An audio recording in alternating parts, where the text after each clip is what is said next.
நன்றி. கையில இருக்குன்னு சொல்லி விஜய் குற்றச்சாட்டு வச்சிருக்காரு.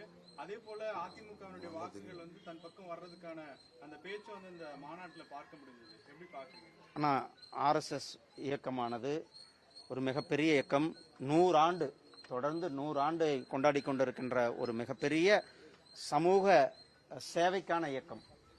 அந்த இயக்கத்தினுடைய செயல்பாடுகளை மாண்புமிகு பிரதமர் திரு நரேந்திர மோடிஜி அவர்கள் சுதந்திர தின உரையில கூட சுட்டிக்காட்டியிருக்கிறார்.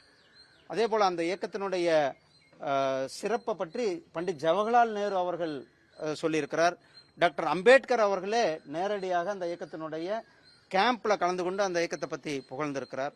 அப்படிப்பட்ட ஒரு சமூக மாற்றத்திற்காக சமூகத்தில் நல்லது செய்ய நீங்க நம்ம சென்னையில் சுனாமி வந்தப்போ அல்லது ஒவ்வொரு முறையும் வெள்ளம் வரும்பொழுது அங்கே முதல் கள பணியாளர்களாக நின்று கொரோனா நேரமாகட்டும் பணி செய்வது ஆர்எஸ்எஸ்னுடைய வாலண்டியர்ஸ்.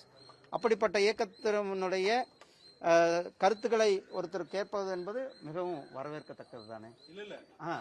அதுதான் சொல்றேன், அது வரவேற்கத்தக்கது தானே. அதுல அதிமுக கேட்கறது வரவேற்கத்தக்கது. ஆமா, வரவேற்கத்தக்கது தானே. இதுல என்ன இருக்க போகுது? ஏன்னா ஒரு சுதந்திரமான அமைப்பு 100 ஆண்டுகளை கொண்டாடி கொண்டிருக்கின்ற ஒரு சேவைக்கான அமைப்பு. சரியா வழி நடத்துவீங்க. அந்த அமைப்பு வழி நடத்துகிறதுல என்ன தவறு இருக்கிறது? நன்றி. விஜய் என்ன சொல்றது? விஜய் திருந்திக்கணும்ன்ற நன்றான்.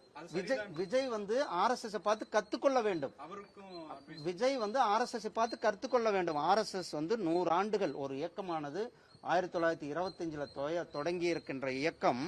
அந்த இயக்கம் 100 ஆண்டுகள் கொண்டாடுவது எப்போ படிப்படியா முன்னேறி இன்றைக்கு அந்த இயக்கத்தினுடைய செயல்பாடுகள் ஆதிவாசிகள், அதாவது மலைவாழ் மக்கள் மத்தியில பள்ளி சுகாதாரத்திற்கான வேலைகள், அதே போல பட்டியலின மக்களுக்கான வேலைகள், அதே போல ஒரு இயற்கை பேரிடர்கள் எங்கெங்க நடைபெறுதோ அங்கெல்லாம் முதல் கள பணியாளர்களாக வேலை செய்வது ஆர்எஸ்எஸ். அதனால ஆர்எஸ்எஸ் கிட்ட இருந்து கத்துக்கிட்டு அப்புறம் ஆர்எஸ்எஸ் விமர்சனம் செய்யுங்கள் என்பதுதான்.